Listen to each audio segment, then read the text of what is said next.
Welcome back to this episode of the Iowa Beef Collective. We are live here at the Bridgeview Center for several episodes, and we're going to kick it off with a good friend of mine and a fellow Hereford breeder, and Bill Goehring, also probably better known as the owner of Keosauqua Sale Barn. And we're going to visit about the marketing side of the business and try to maybe teach some people of what's gone on in the marketing company and how it's maybe morphed over the years. So introduce yourself to the audience, kind of give us, what's your scope right now? Because I know you do more than just the sale barn. So tell us who you are. Well, work and operate the Keosauqua Sale Company livestock market in Keosauqua, Iowa. My folks and I purchased the market the summer I graduated from Iowa State, and we started into the livestock market that had been in the summer of '86. That's 1986 for some of you young bucks. We had our first sale the last Saturday in August of 1986, and it was a market that was somewhat not very strong market at that time. It was a little weaker market. Need a lot of upkeep. A lot of things had to change at the market. We had to develop relationships with customers, both buyers and sellers, and create a market. When we started, because of capital and the competitiveness of the cattle business in our area, we started the hog sale. My dad kind of focused on building the feeder pig sale, and so I spent the early years in the market running the country and looking for feeder pigs and getting pigs in and finding places to market them. And so, for 10 years, the pig sale was kind of my nuts and bolts. And as the pig sale changed and the dynamics of hog business changed and the market changed, we adapted and changed. So a lot of those people that I had developed a relationship with in the feeder pig sale also were in the cattle business. And so I started working with those guys, marketing cattle to them and selling cattle for them. And so, today I met my wife at the sale barn. She was working in the cafe there at the sale barn. And so in '87, we were married, and just pretty short order, we had 4 sons. And so my sons are still involved with us at the market and in our other enterprises, be it Hereford or be it our heifer development program. And they run some cows on their own, but they're all involved with us in the market on Saturday. Our sales are every Saturday. And we're what you would classify as an old-time community sale, Patrick. We still sell all classes of livestock. We still have hog sale. We still sheep and goats, cattle, and we sell a pretty large outside sale that consists of hay, hedge posts, and all kinds of miscellaneous items. So let's dig right in on the beef side, and I think probably one of the burning questions in the auction market for a producer, I'm going to ask you very point blank. I want the top 3 things that make a lot of cattle bring the most money, and the top 3 things that discount them at your barn. That's a good question, because producers are prone to grab on to facts and figures and extra shots or extra presentation, but the pizzazz of that animal when it hits the ring is the number one seller. That animal has to have good hair, good eye appeal.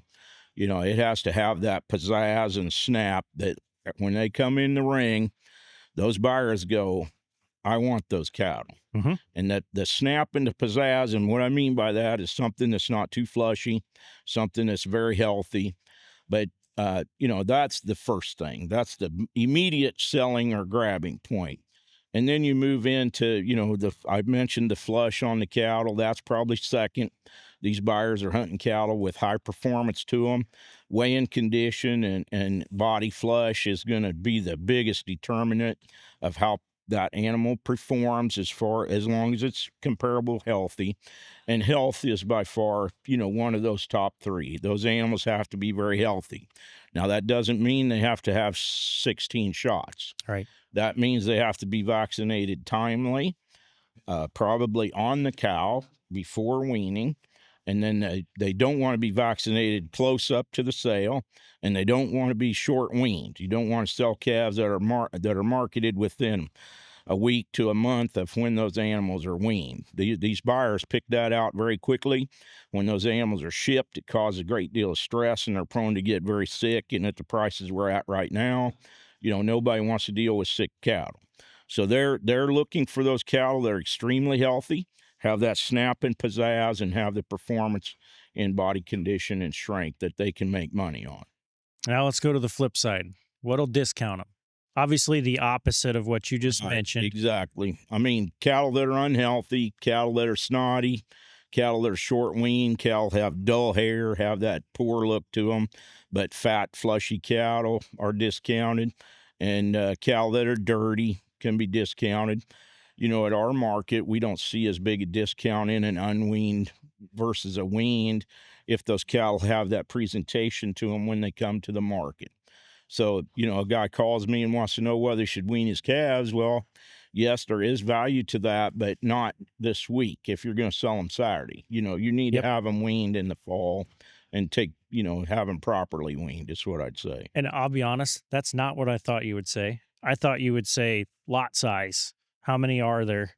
Weight range, that type thing. I think a lot of producers might get in trouble when they send their cattle to an auction and they expect top dollar. We all do. And then they have to get sorted into 3, 4, 5 groups, and it ends up being 4 or 5 small groups instead of one big one. Is that something that comes to fruition, or how does lot size impact? I mean, our sales probably a little different than, some of the larger markets in the state, where I think you would maybe find that to be a little more of a marketing strategy, is to sell a load lot. But our market, every week, it's going to be 3 to 6 head that's going to be the top of the sale in the market of that weight class. But in a typical sale at Keosauqua with 1,000 or 1,200 cattle, we probably wouldn't have more than one load lot anyway, see? So we're selling more smaller groups. The average producer cow herd size is only 27 or 8. Yep. So, our market is what you say. We end up with 28 calves from a producer, sex them. So you're half 14, 14, and then you got 3 size groups in each half of that. So the average size is only 4 to 5 to 8 head per group. If they didn't peel any heifers from that. If they didn't save a few. So we'll shift gears a bit, and I've wanted to ask you this question for a long time. Oh, so boy. You've been through a lot of ups and downs in the market. We're obviously on a peak, right? How is this one different than maybe the last peak we had? And maybe what's the same? Maybe nothing's different, but is this one somehow different than, say, 14? Right now, we don't know we're on the peak.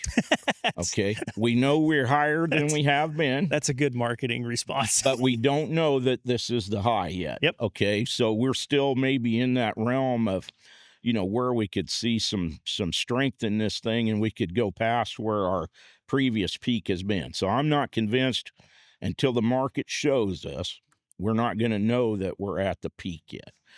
But to compare it to 14, there's so many things that I feel are different. Number one, we shrank the cow herd size way more than we did in 14. True.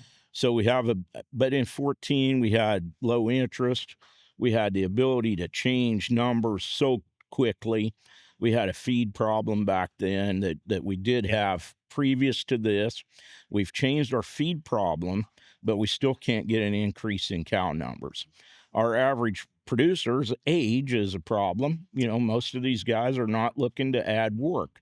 They're making as much money on 25 cows as they were with 35 or 40 cows and doing less work. So I don't know. There's a lot of things to be seen in the next couple years. But it's a fair question. What is different? I don't know.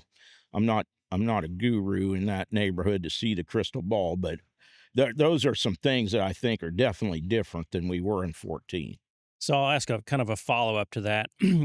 At your barn, are you seeing indications of expansion locally?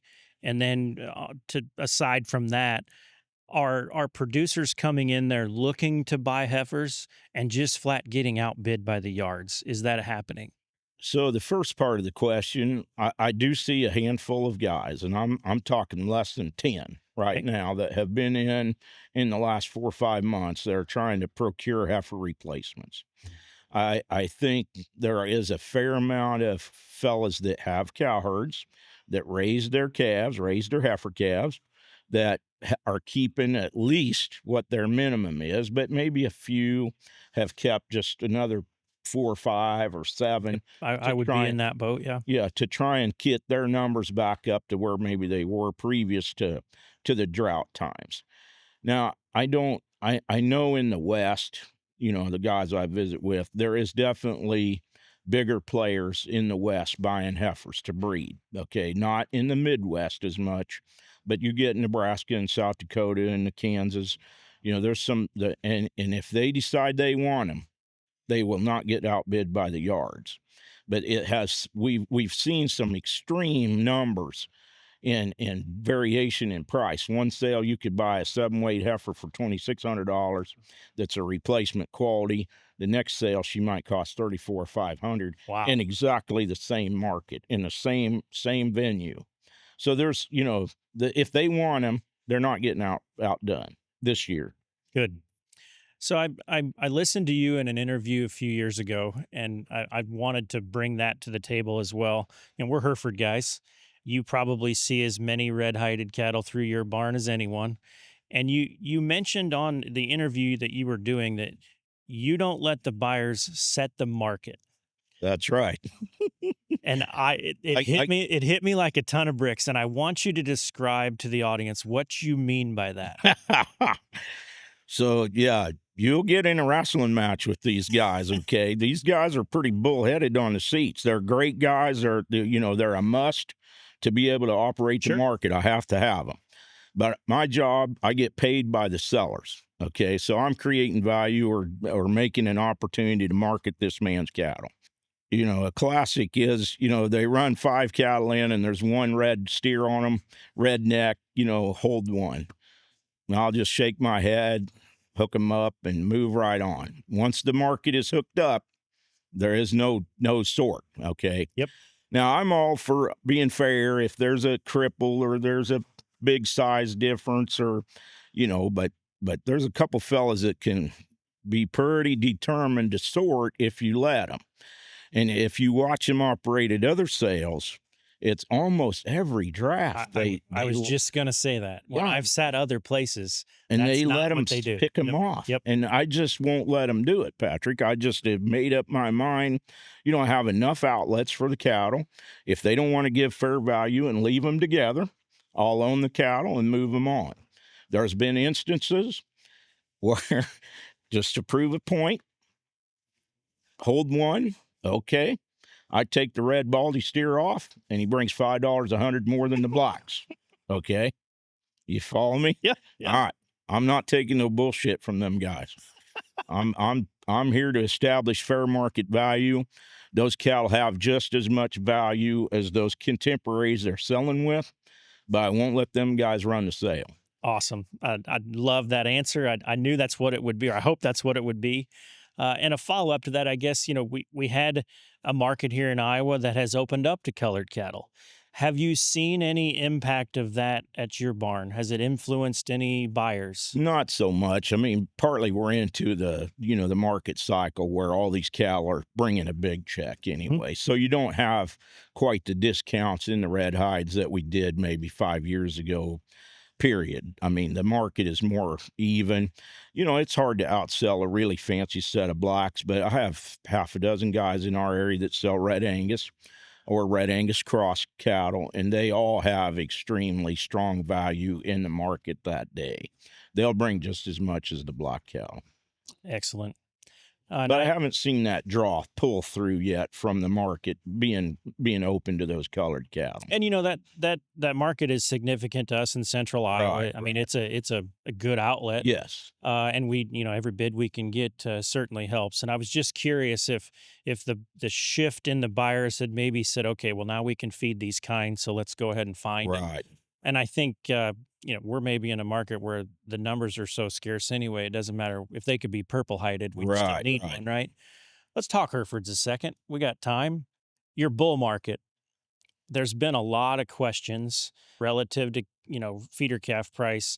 I've been preaching for 12, 13 years now that a good bull ought to be worth 5, 6 times a feeder calf. That's a $14,000 bull, and that's higher than most people have ever bid on a bull.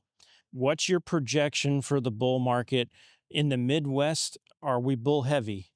Do you think sales will be strong? Do you think they'll be stronger other places? What do you see there for bull buyers that are heading to sales here in a month? Yeah, I mean, the bull market's going to be very strong, very active. Midwest, nationwide, I don't care where you're trying to buy one, they're going to be high. They're going to be, 25, 30% higher at least over last year's market. What I see in the Midwest is, we run a very large slaughter market, sell a lot of bulls, a lot of cows, 200 a week, cows and bulls. And I sold a bull 3 weeks ago now, weighed 2550, brings $6,018, went just to baloney. Last week we had another bull bring over 5,000. I never had the opportunity to ask those guys, but I about guarantee you they never gave that much for those bulls when they were younger. So the buying bull public has cash in their pocket, both from cull bulls and a calf check. They are very interested in improving genetics right now, and I believe the good bulls are going to have a lot of value. I had 3 just very ordinary commercial Angus bulls come through the sale the other day. First one bring 5,600, one at 5,500, one at 47. Wow! And just bulls, not something you'd really call your mom about. So, yeah. So let's switch to the female side a bit. I'm gonna pick your brain, make you look into the future a bit. I wrote an article a couple of months ago about heifer expansion, and I said the worst thing that the industry could do right now is put the wrong heifer back in the herd. We have an opportunity to improve the cow herd and expand it. What advice would you give your run-of-the-mill producer that says, hey, I'm going to expand my herd 20% this year? What sort of females would you say they should buy? Should they buy heifer calves, bred heifers, bred 3-year-olds if you can find them? What avenue do you think they should take, and what traits, maybe, if any, you think they should pay the most attention to? Loaded question, I know. It is, it's different for all the producers. If they're comfortable calving heifers, I think, bred heifers are a no-brainer at the value they are right now. They've been the soft spot still in the market. I'm glad you said that. I would agree with that. The 3-year-olds have been selling really good, but it's very hard to get a hold of them. You can't find an honest set of 3-year-olds that have raised calves. The heifer calves are getting proportionally a little high compared to the bred heifers right now. But if you don't have the labor and you cannot physically handle a set of first calf heifers, then you're probably going to have to gravitate one way or the other, into a cow. Trait wise, it's, all the information and data everybody's putting out right now indicates that these baldy females are by far the best cow in the world right now. It's their fertility, their longevity, and that's not because I'm a Hereford breeder, but that's just because what the science says. Facts are facts, man. Yeah, it doesn't matter whether she's a tiger stripe baldy or a red baldy or a black baldy. They are the leading females for longevity and pounds of production in the system right now. And I love selling black cows because I can sell Hereford bulls. So I like making black females. So I'm going to tell everybody to buy a black one. But if you want to stay in the business and make more money, you buy that F1 female. Excellent. Well, I appreciate you stopping in here. I know you've got a sale tomorrow. Always admired what you folks do there in Keosauqua. There's not a lot of you left. Nope. And you do a really good job of it. So thanks for being here, and appreciate you joining us. But again, thanks for listening in. As always, follow us on Facebook. Find us at the Iowa Beef Center. Tune in on YouTube, Spotify, Apple Podcasts. You'll find all our episodes there. Thanks for joining us. This institution is an equal opportunity provider. For the full non-discrimination statement or accommodation inquiries, go to www.extension.iastate.edu/legal.